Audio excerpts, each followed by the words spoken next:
ಯಾವ ಪೋಷಕಾಂಶಗಳು ಕೊಡ್ತಾ ಇದೆ ಅಥವಾ ಎಷ್ಟು ಪ್ರಮಾಣದಲ್ಲಿ ಕೊಡ್ತಾ ಇದೆ ಅಂತ ತಿಳ್ಕೊಂಡು ನಾವು ಮುಂದುವರಿಯೋದು ತುಂಬಾ ಮುಖ್ಯ ಅಂತ ಹೇಳ್ತೀನಿ.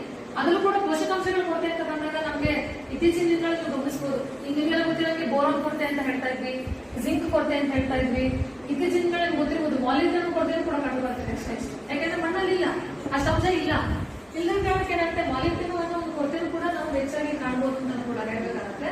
ಹಾಗಾಗಿ ಯಾವ ಪೋಷಕಾಂಶಗಳು ಎಷ್ಟು ಕೊರತೆ ಇದೆ ಅಂತ ತಿಳ್ಕೊಬೇಕಾದ್ರೆ ನಾವು ಏನ್ ಮಾಡಬೇಕು, ಮಣ್ಣು ಪರೀಕ್ಷೆ ಅಗತ್ಯ ಅಂತ ಕೂಡ ನಾನು ಹೇಳ್ತಾ ಇದ್ದೆ. ಸೊ ಅದ್ರ ಬಗ್ಗೆ ಹೇಳುವಾಗ ನೆಕ್ಸ್ಟ್ ಒಂದು ಯಾವ ರೀತಿ ನಾವು ಮಣ್ಣು ಪರೀಕ್ಷೆ ಮಾಡ್ಬೇಕಾದ್ರಕ್ಕಿಂತ ಮುಂಚೆ ಮಣ್ಣು ಮಾತ್ರ ತೆಗಿಬೇಕು, ಇದೆಲ್ಲ ಸ್ವಲ್ಪ ಹೇಳಿದ್ದೆ, ಬೇಸರಿಗೆ ಹೇಳಿದ್ದೆ ಅಷ್ಟೇ ಬಂದಾಗ.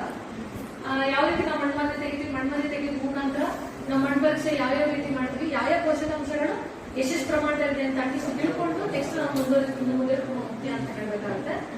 ನೆಕ್ಸ್ಟ್ ಈಗ ಪೋಷಕಾಂಶಗಳು ಕೊರತೆ ಬಂದಾಗ ನಿಮಗೆ ಈ ಗಿಡಗಳು ಕೂಡ ಅರ್ಥ ಆಗಲ್ಲ. ಯಾಕಂದ್ರೆ ಯಾವುದೋ ಒಂದು ಸಣ್ಣ ಗಿಡ ಒಣಗ್ತಾ ಇದೆ ಅಂದಾಗ ಲೈಟ್ ಆಗಿ ನೋಡಿದ್ರೆ ಯಾವ್ದು